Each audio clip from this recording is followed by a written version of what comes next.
Good day to you, CHS band of brothers and sisters. Hot as hell and cool as heaven. Is heaven really forecast to be cool? I hope not. Cool is the reason I moved to Florida. But I get it because it's really the only thing that rhymes with 67, except for Andre Previn. How about we are grads of 67 when gas was 33 cents at 7-Eleven? I wish I could be with you, but I have freelance stuff that keeps me stuck close to the Russian ICBM coordinates for the Southern White House here in Palm Beach County, instead of pretty much out of harm's way in Canfield.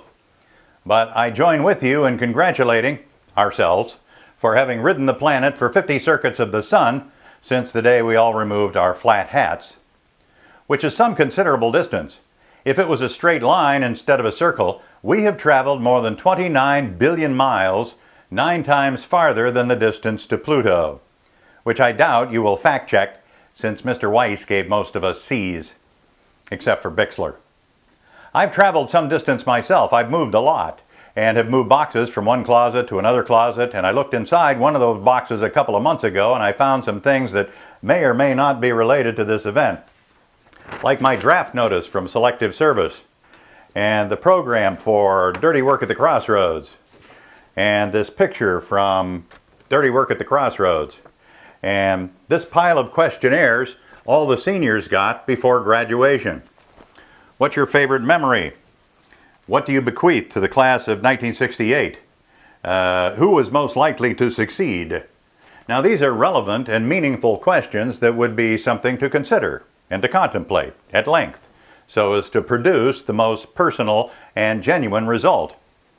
And that would have been the case except for the buzzkill words printed in red in the upper right-hand corner. Please return to the office by the end of school today. I can't remember how I came to have these things. But then again, I couldn't remember much about what happened at school without reading Bob Gensel's book. You gotta get it. The Gensel Boy's a national treasure.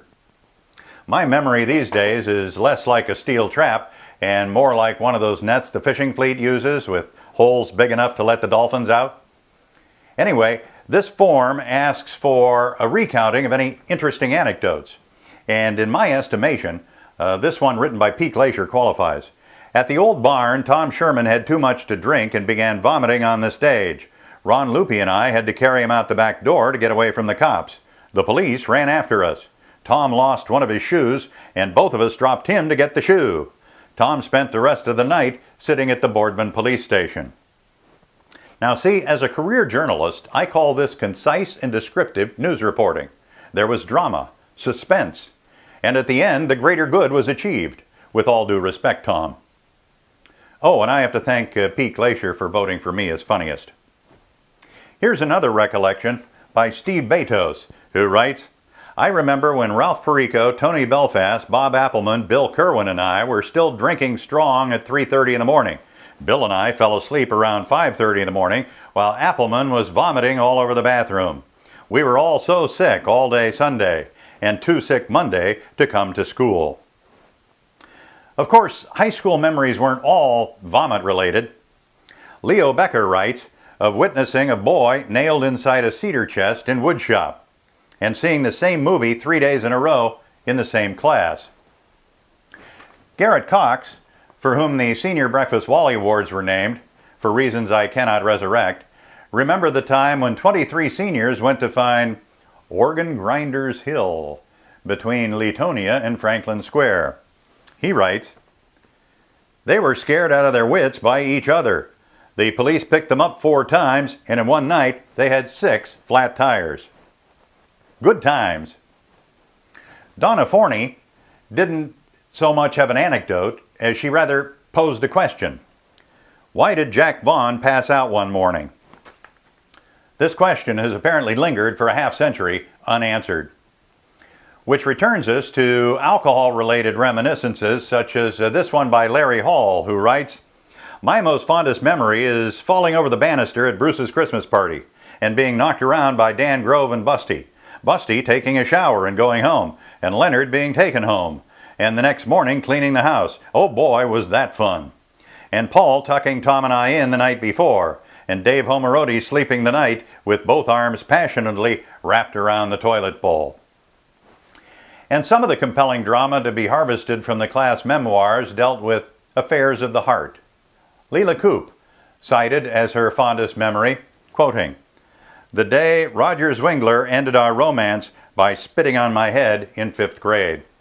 Speaking of Leila, you may be cool, but are you Bonnie Brenner and Leila Coop in black dresses on a white wrought iron bench cool?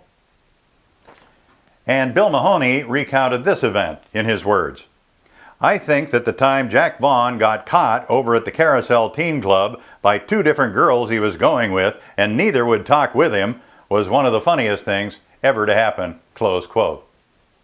Anyway, since I found these forms and I put them in alphabetical order from Addie to Zwingler, I figured I ought to send them to Bruce so you can get them back. I do regret that only 80 questionnaires survived over the years. 69 are missing. My own is missing. So is Bruce's. So is Jack's. Coincidence? Or is it something more? So I will leave you to the party following this brief tape-recorded audio behind some random photos I put together. The audio is from a small reel-to-reel tape I found in my box of one of the actual Canfield High School morning announcements when we were juniors in February of 1966. Why do I have this? I haven't a clue. Attention all Camera Club officers. There will be an important meeting for all officers after school today in room 231.